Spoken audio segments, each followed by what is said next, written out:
todos, gracias por estar aquí. Estamos en vivo exactamente las 21:18. Gracias a todos por estar allí, compartiendo una noche más, Vidas por la Vida, y hoy con una noche especial. Una noche muy particular cuando vamos terminando el año, vamos tocando la Navidad. Hoy tenemos una figura importantísima, una figura para la cual viajamos a México y nos vamos a encontrar con el obispo de emérito de Saltillo, Monseñor Raúl Vera López. No sin antes agradecerles a todos aquellos que están a través de la 95.5 Vida Esquina, a través del 6 de televisión para Vida Televisión y, por cierto, para todos aquellos que desde el mundo nos siguen a través de las redes sociales, Facebook, YouTube. Estamos en vivo, 29 en la Argentina, 18 y 19 en Saltillo, en México. A Monseñor Vera López, mostrarle nuestra ciudad de noche y desde el aire.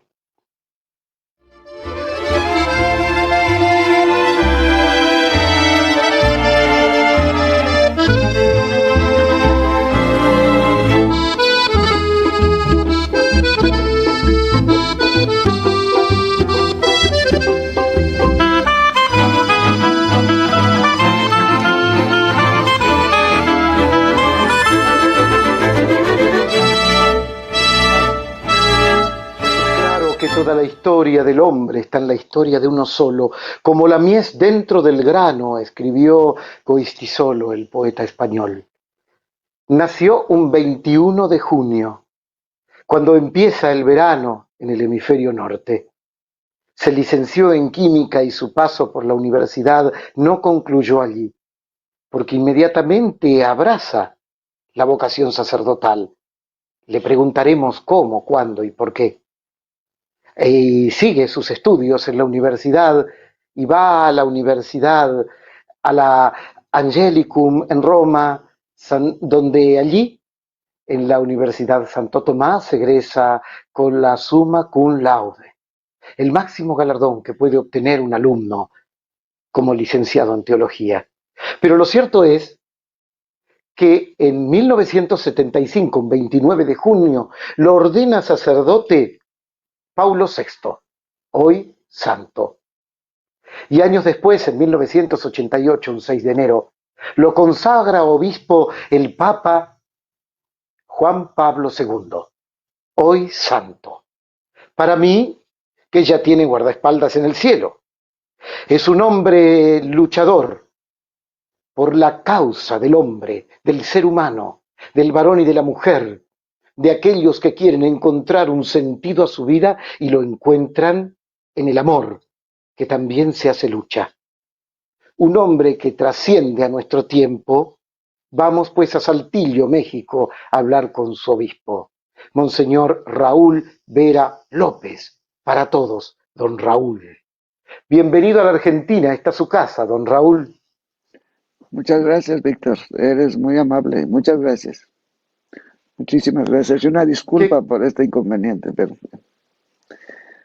aquí estamos. Suelen suceder esas cosas.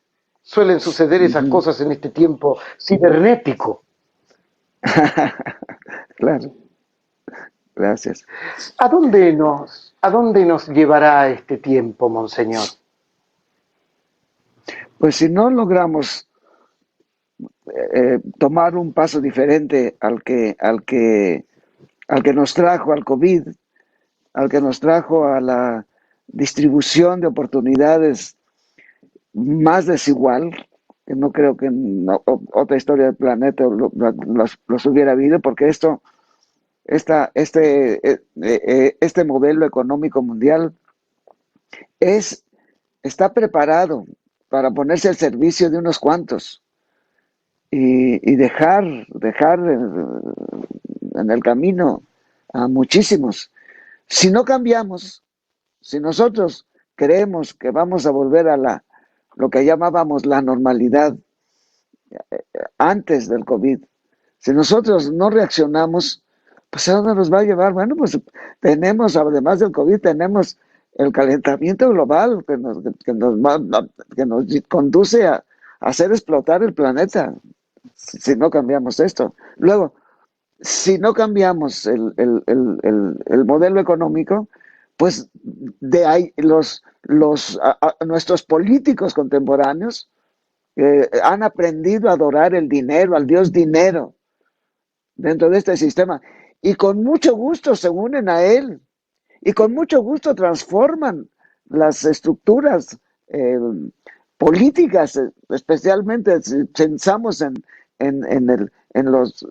las cámaras, en donde se aprueban las leyes que favorecen el despojo de nuestros pueblos. Si no reaccionamos, si no logramos con la convocación del pueblo entero, si no logramos con la convocación de todos, generar una red de redes, un mundo solidario en donde nosotros nos sepamos unir para enfrentar ese mundo que lo han planeado unos cuantos, expulsando de las decisiones al 90%, 80% de los habitantes del planeta. Si nosotros no logramos revertir esto, ¿a dónde nos lleva? Pues nos lleva a otra pandemia y así vamos a seguir padeciendo. Digamos otra pandemia, la pandemia del hambre, la pandemia del trabajo mal pagado, la pandemia de la corrupción, la pandemia del crimen organizado, influyendo en las decisiones públicas, etcétera, etcétera. Si no tomamos las riendas, la mayor parte de los habitantes del mundo, si no despertamos digámoslo así, de esta especie de un espejismo, donde nos hacen creer que nosotros no podemos hacer nada. Esto es muy importante que nosotros reaccionemos. ¿Por qué? ¿A dónde nos lleva?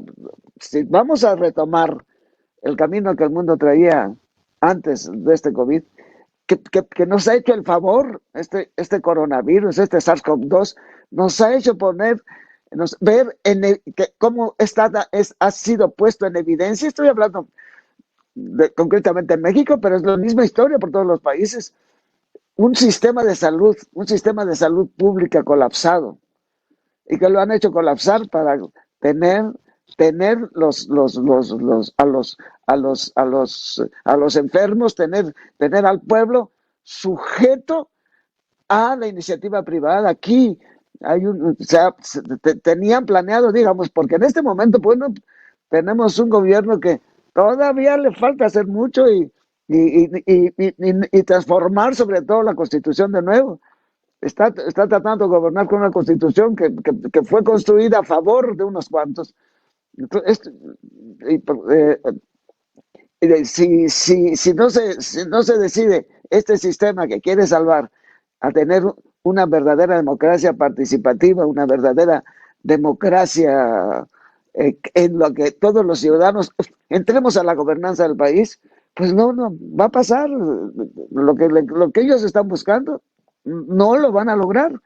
¿Por qué? Porque estamos en una estructura que ellos crearon todos estos que nos han gobernado, no han gobernado para el pueblo. Y digo esto con conocimiento de causa, porque yo fui miembro del Tribunal Permanente de los Pueblos que sesionó en México del 2011 al 2014. Y allí vimos con toda claridad de que se había gobernado todos los gobiernos que hemos tenido en los últimos 35 años han gobernado para el Fondo Monetario Internacional, han gobernado para el Banco Mundial, han gobernado para las multinacionales.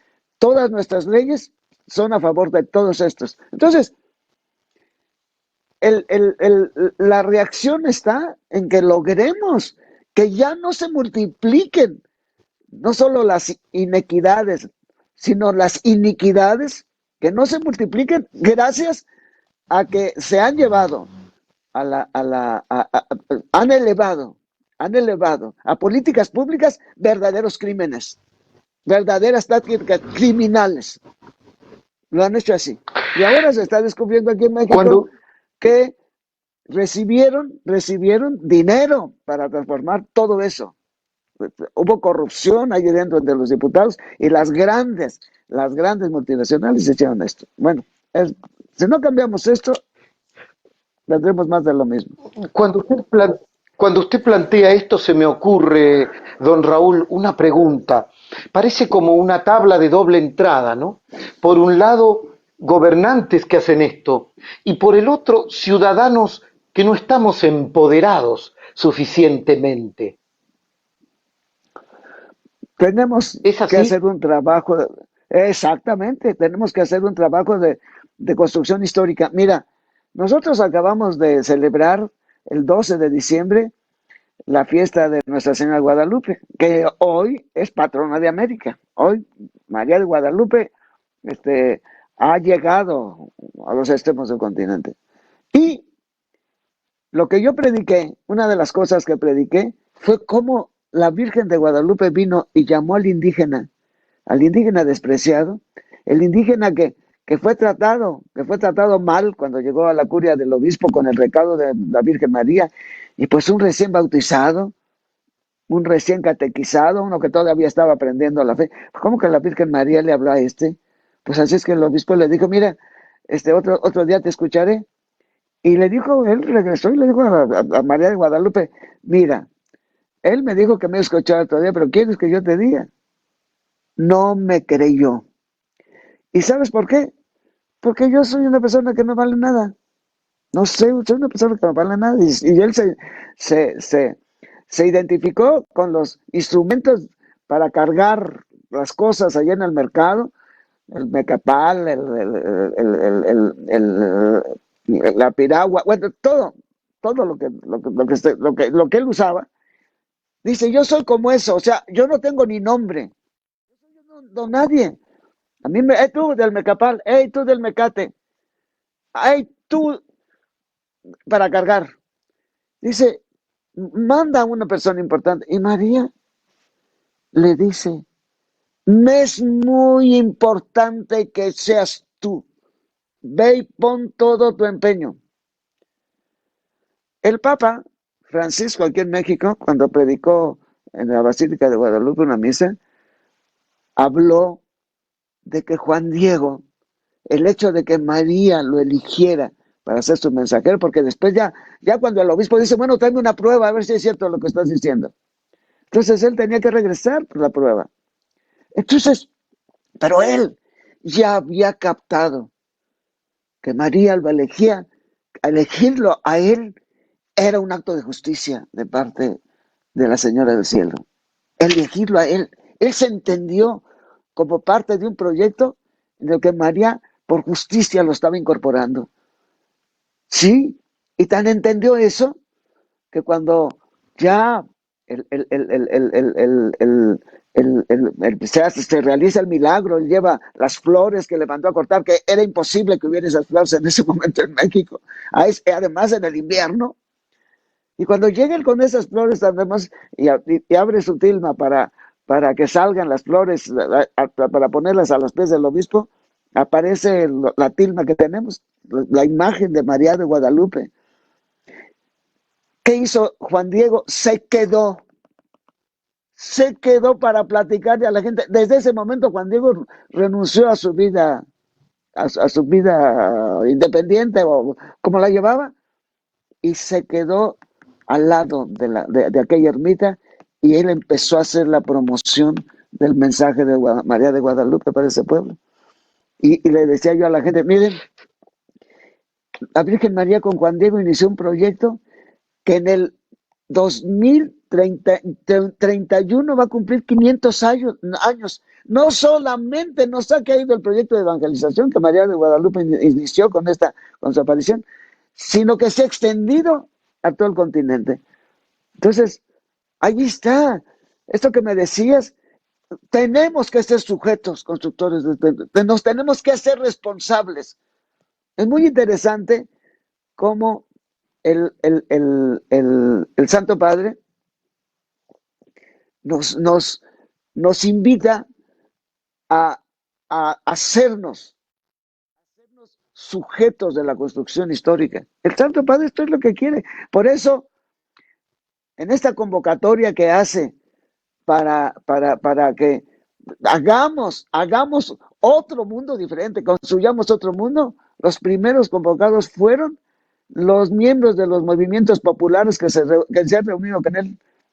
En Roma se reunieron 2 veces, una segunda vez, primero en Roma, luego en Santa Cruz de la Sierra, y volvieron también a ir a Roma. Y, y estando el Papa estuvo presente en esas 3 ocasiones y les habló directamente. ¿A quiénes fueron los primeros que invitó? Para ellos les invitó, lanzó una carta a los movimientos populares porque les dijo, ustedes saben de proyectos, ustedes trabajan por construir la historia, por construir una historia diferente, asuman esto que les estoy invitando. Y allí nos puso el ejemplo. ¿Quiénes son? Juan Diego no fue tratado por la Virgen María como una víctima. María le dijo, yo quiero escuchar todas sus quejas, todo su llanto y brindarles todo mi apoyo, todo mi cuidado. Entonces, siempre Juan Diego se sintió convocado a ser sujeto constructor de un proyecto que quería la Señora del Cielo, que era que este pueblo conociera el Evangelio, punto. Don Raúl, Así que ¿cuánto en estos 500 años, y digo, cuánto en estos 500 años tiene que ver una jerarquía eclesiástica que no siempre miró a los más desposeídos como sujetos y muchas veces, como también Casaldáliga lo dice, fue partícipe del otro sector, del que dominaba, del dominante? Mira, desgraciadamente y contra esto está luchando el Papa Francisco. El Papa Francisco seguido nos habla del clericalismo, lo que llamamos el clericalismo. El que nosotros sintamos que accedemos a un grado superior cuando recibimos el orden sagrado, que adquirimos un cierto poder sobre los demás, de lo cual ya nos había hablado Pedro en su primera carta, que no nos sintiéramos capataces, que no éramos los dueños del rebaño, ¿verdad? Entonces, esta noción que nos lleva a noción de superioridad que nos da el ser primero presbíteros, diáconos, primero presbíteros, luego algunos obispos, luego menos arzobispos y todavía menos cardenales.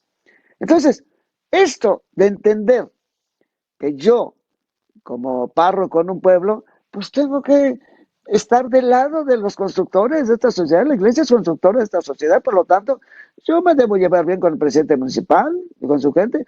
Yo me debo llevar bien con las personas que tienen un liderazgo en el terreno económico porque son dueñas de una empresa. Y así, si nos vamos trepando, ¿verdad? Luego ya el párroco piensa en el presidente municipal, pero el obispo pues ya piensa en el gobernador. Y el cardenal, pues, es presidente de la República, ¿verdad? O sea, esta mentalidad que nos deja, que nos aleja del servicio humilde que Cristo nos pidió cuando les lavó los pies a los apóstoles, a todos nos dijo, si entienden esto, van a ser muy felices si se lavan los pies unos a otros. Porque además, tú sabes que lavarle los pies al amo, al dueño de la casa, era papel del esclavo, pero si el esclavo era un judío, era un miembro era un hebreo, vamos a decirlo, para todas las tribus, Sí. no podía exigirle su amo no le podía exigir que le lavara los pies. Eso solo lo podía hacer un esclavo extranjero. Fíjate lo que hizo Jesús. Él se puso a hacer el trabajo del esclavo más humillante. Y por eso dijo, van a ser muy felices. Y esto también lo repite durante la última cena. También el Señor, según la narración del Evangelio de Lucas, también, que son, me imagino, son tradiciones que se conservaron del Evangelio con un origen semejante. El Señor allí les dijo, el que quiera ser el primero, que sea el último y el más grande, se haga servidor de todos. Se los dijo en la última cena. El Señor Jesús además, no recuerdo, yo creo que debe ser Juan Pablo II, dijo, Nosotros cuando decimos esto es mi cuerpo que se entrega por ustedes, nos debemos identificar allí nosotros. Esta es mi sangre que se da derramada por ustedes. Nosotros tenemos que asumo el mismo destino de mi maestro. Asumo al celebrar yo la Eucaristía. Yo a la gente le digo muchas veces, porque me preguntan, bueno, ¿y cómo une usted? ¿Cómo unió usted su trabajo sacerdotal o su trabajo episcopal? ¿Cómo lo unió usted con este interés, vamos a decir que llaman algunos interés social? Bueno, para empezar, el Evangelio dice, el principal mandamiento es el amor, y el amor no de palabras, sino de obras. Pero yo le dije a alguno que me Hay preguntó, algo es que cuando interesante en yo... usted. Hay algo interesante en usted. Cuando uno sigue sus homilías, cuando uno sigue su línea de pensamiento, hay una constante, como un factor común denominador, y es el cambio de las estructuras. Usted brega permanentemente por el cambio de las estructuras, que el amor se completiza, se llega a plenitud en la transformación de las estructuras. ¿Por qué usted permanentemente, como una campana, repica esto, monseñor?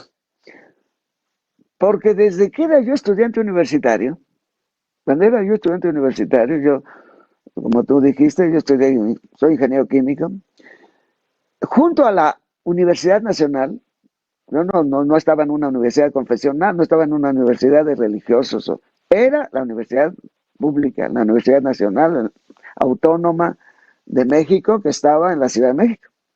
Al lado de la, del campus universitario de la UNAM estaba la parroquia universitaria que tenían los dominicos. Y yo empecé a ir allí. Y pues al principio yo llegaba, porque tenía interés de participar en la Eucaristía, y llegaba a participar en la Eucaristía, pero después me di cuenta que había grupos, en cada facultad había grupos de reflexión, y teníamos una sala donde podíamos reunirnos para reflexionar cada semana. Y allí uníamos, digamos, la metodología nos la propusieron los dominicos a todos. Pues estuvieron, leíamos la palabra de Dios directamente, fuera el Evangelio, fuera un profeta, fuera una de las cartas, pero había una reflexión de la palabra de Dios en la primera parte. Pero después se abría otra parte en donde había una reflexión sobre una problemática que nosotros mismos la proponíamos, una problemática que estuviéramos viviendo dentro de la universidad, una problemática que tuviera nuestro país, o una problemática que tuviera América Latina. Había distintas razones, y no solamente problemáticas, sino también una educación ética dentro de distintos aspectos, dentro del aspecto de la sexualidad humana, dentro del aspecto de lo que era para nosotros un interés muy importante, que era el noviazgo, dentro de una profesión universitaria que íbamos a tener. O sea, había una, una relación, una relación del Evangelio con la vida. Y allí también nos enseñaron a no ir a descansar sin antes leer un trozo del Evangelio, un trozo de la Escritura. Eso lo aprendí con los dominicos. Cada día yo, antes de descansar, yo leía. Fue un hábito que me fui haciendo gracias a los dominicos. Pero a mí, eso me abrió los ojos para ver alrededor de mí a los pobres. Empecé a descubrir a los pobres. Por ejemplo, yo pues me subía, yo tenía, vamos a decir, había 3 periodos de vacaciones. Además del verano, había otros 2 periodos de vacaciones en la universidad. Y esos periodos, yo era de una ciudad, soy de una universidad de provincia en el estado de Guanajuato, que se llama Cámbaro, y yo me iba a Cámbaro temprano. Tenía la última clase a las 9 de la noche, llegaba a las 11, hacía mi maleta, y al día siguiente tomaba la primera salida de los autobuses que pasaba por mi pueblo, vamos a decir, o iba a mi pueblo. Entonces, yo veía en la madrugada, pues pasábamos por muchos lugares no poblados, pero sí de campesinos, veía al campesino. Yo me encantaba ver, era parte de un paisaje el campesino. El perro era parte de ese paisaje. El buey o la mula con la que iba arando era parte de ese paisaje que yo veía. Y allá atrás el sol naciendo ya de la mañana, el árbol que había ahí junto a su casa, el humo, todo para mí era parte de un paisaje. Y gracias a esa lectura que hacíamos del Evangelio relacionado con la vida, de pronto, pum, pum, pum, pum, empezó a resaltar la figura del campesino. Empezó a tener también su lugar el perro y el caballo que le ayudaban, pero ya había, digamos, yo ya notaba una cierta, digamos, y sobre todo en el campesino había un proyecto de vida que empezaba a preguntarme yo, bueno, y lo que le pagan por su maíz, por su frijol, por las legumbres que siembra aquí, ¿le alcanzará para zapatos? ¿Le alcanzará para la ropa de él, digo, de su familia? ¿Para comer él? Y luego, ¿y los niños de él irán a la escuela? Y cuando se enferma su esposa o él o alguno de los niños, ¿tendrán un médico, un lugar donde ir a ser atendidos médicos? Así me empecé a generar una serie de historias y yo me empecé a recordar también, yo soy hijo de una familia pobre, pero mi papá por lo menos tenía un trabajo y en mi casa había un ingreso. En cambio conmigo había un niño que su papá era un cargador y si tenía carga que cargar en el mercado tenían para comer, si no, no. Y así empecé a ver yo una diferencia muy grande. Luego, entre yo estudiante que iba a tener una profesión, que iba a tener un trabajo en una empresa, que yo iba a tener un ingreso, y el obrero que estaba en los sindicatos corporativos. Poco a poco, cuando yo llego ya al penúltimo año de mi carrera, los dominicos me dicen, hay una escuela para dirigentes, Raúl, que tenemos 2 fines de semana al mes. Tú te vemos muy perseverante, pues, buscando formarte. ¿Quieres ser parte de la escuela este año? Tú te invitamos.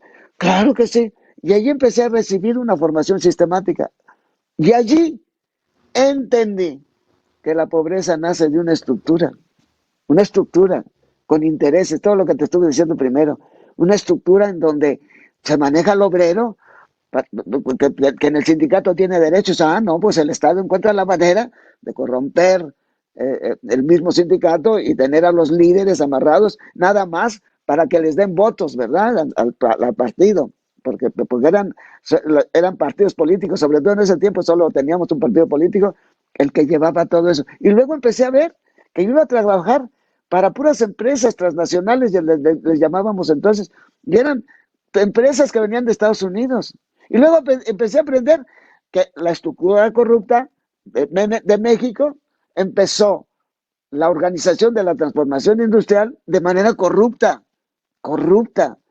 de manera de que las empresas que venían a México, que tenían que tener un 51% de capital mexicano y ellas el 49%, no, pues hasta alguno de mis maestros era cómplice de que esa empresa que no era mexicana y que estaba aquí, se llenara los bolsillos de dinero, porque había comprado a un ingeniero para que dijera que era el dueño de la empresa y le había dado una cantidad y él firmaba las acciones, según eso las acciones, pero todo era. Y luego aprendí también allí de cómo su economía era una economía de iceberg. Ellos ganaban un dineral y luego le entregaban al país, le entregaban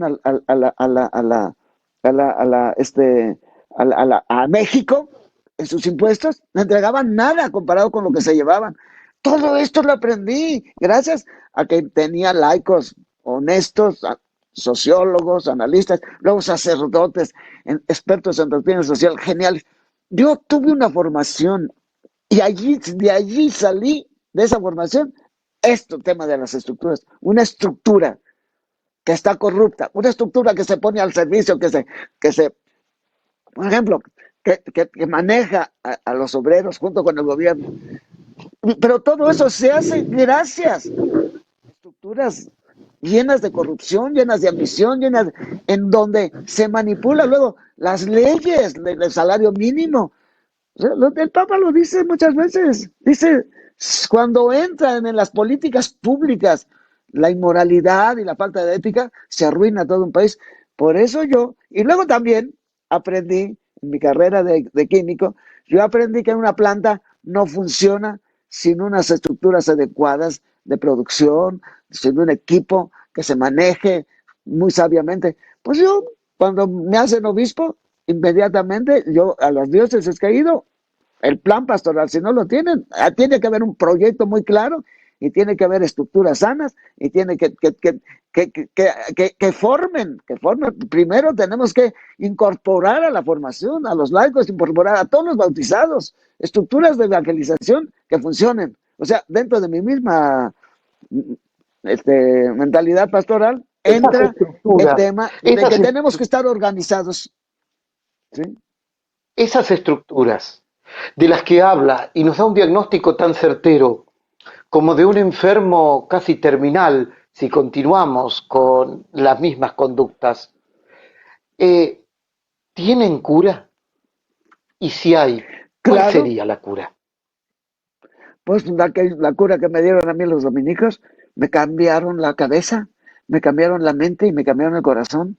Te digo que, en primer lugar, yo empecé a ver que las causas no eran muchos, ay, qué pena, naciste en un ranchito allá en los ejidos, allá en el desierto, por decirlo aquí, ahorita que vivo yo en el desierto. Ay, qué pena, yo nací en la ciudad.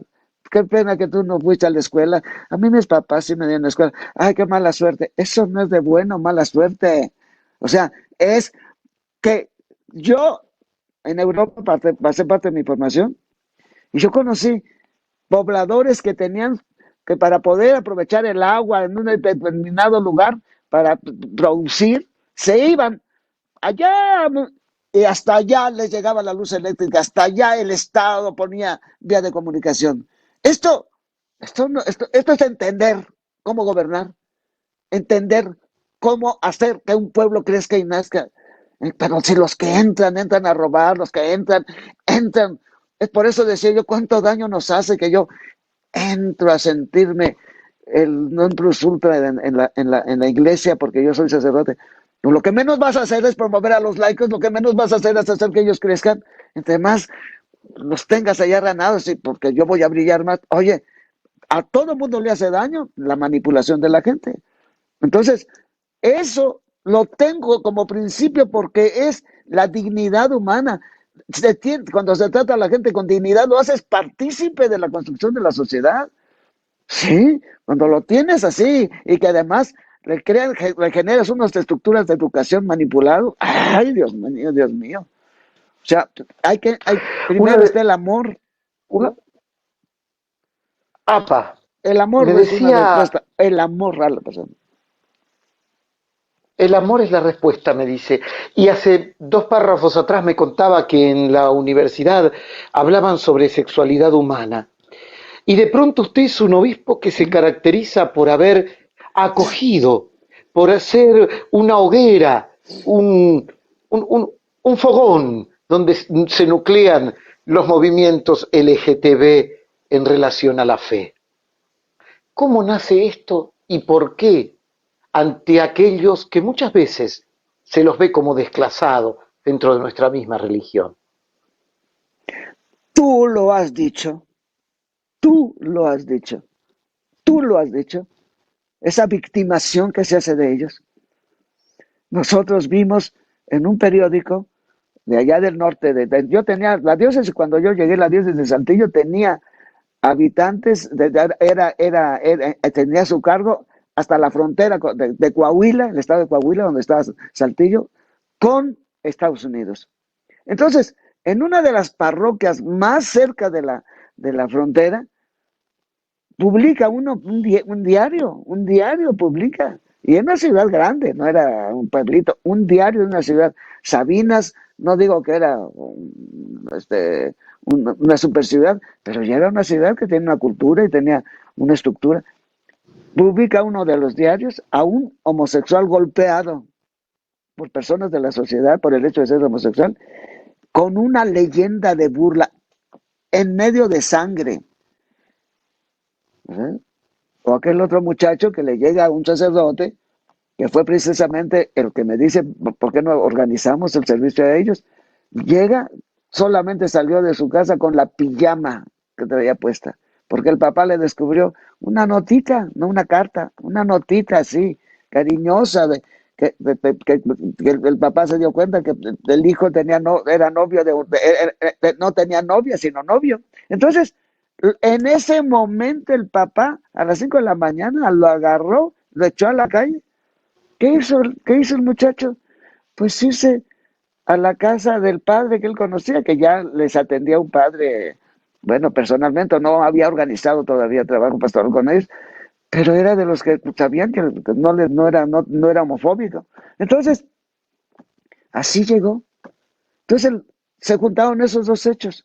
Este muchacho en la calle, sin más ni más, sin más protección, de nada, de nada. Era un muchacho, era adolescente todavía. Y luego el otro, dañado, y todavía haciéndole burlas por un periodista. Pues, entonces me dice el padre, el que recibió al muchacho en su casa, me dice, hay un chico, creo que se llama, no recuerdo si se llamaba Orlando o algo así. Me ha dicho, él es del grupo, él es LGBT, él pertenece él es gay. Dice, que por qué no hacemos, la iglesia no hace un grupo con ellos, que necesitan atención, que necesitan, si reciben el evangelio, si ustedes hacen ver o nosotros mismos podemos ayudar, hay que organizarnos para hacer ver otro aspecto de la vida humana que nosotros somos, también somos seres humanos, también tenemos dignidad, y que no elegimos esto. Es otra de las cosas con las que se justifica el maltrato a ellos, porque se cree que o están malitos de la cabeza, o ellos hacen una opción. Esto es una situación natural. Hay una anécdota en donde un muchacho en Italia, ya en Italia, está el Papa, ya era el Papa Francisco, le dice un muchacho, es que yo soy gay, y le dice a este con vergüenza, le dice, ¿por qué te avergüenzas? Dios te hizo así, hijo. Dios te hizo así. O sea, esto es lo primero que hay que entender, caray, la mínima cultura, una cultura humana. Entonces, yo le doy gracias a Dios que ellos me evangelizaron. Ellos, cuando ya decidimos hacer el grupo, quienes me evangelizaron para entender. ¿Y cómo lo hicieron también? Que hoy les digo, la iglesia les necesita. ¿Cómo es posible que abiertamente nosotros estemos echando fuera a los de la comunidad abiertamente, incluso nosotros pastores, que sencillamente no, Dios nos va a pedir cuenta de eso? Así que por favor, ayúdenos. Necesitamos de ustedes para saber cómo tenemos que hacer nosotros, los miembros de la iglesia, para, incluso porque así con lágrimas de mis ojos me dicen, ¿por qué la iglesia no nos ve como a sus hijos, Padre? Es lo único que pedimos, que nos reconozcan como sus hijos y no que nos traten como, ni siquiera como extraños, porque a un extraño pues ni siquiera le das la cara, pero que no solamente los expulses, sino incluso los insultes, pues eso está más todavía peor. Entonces, en este sentido, es por eso lo mismo que cuando supe lo que les hacían los migrantes aquí, a los migrantes los trataban como los trataban aquí mismo en la ciudad de Saltillo, empezamos a protegerlos. O sea, cuando descubres a las víctimas, tienes que quitar las causas que producen la victimación a ellos, si es que te sientes cristiano. Porque yo le voy a dar cuentas a Dios eso, ¿eh? Yo siempre lo pienso así. Yo le voy a dar cuentas a Dios. ¿Cómo me la voy a pasar nadando de Usted va a muertito dar cuentas a Dios, usted va a dar Pues si no cuenta a hago Dios nada, por ese rechazo. si no no por ese rechazo, sino por la no atención a gente rechazada, por el no Ah, más aún, catequizar a por la mis... omisión. ¿Sabes? Sí, la omisión. Simplemente, bueno, pues ni modo. Lo que decía hace un rato, pues qué pena que naciste gay, mira, yo nací. ¿Me entiendes? No, no puede. O sea, el hacerse uno tonto ante el sufrimiento de la gente es lo que más, es lo que, por eso Cristo dijo, váyanse de aquí, malditos al fuego eterno, porque tuve hambre y no me dieron de comer, tuve sed, o sea, no se movieron a atenderme. Esto es lo que hay que entender.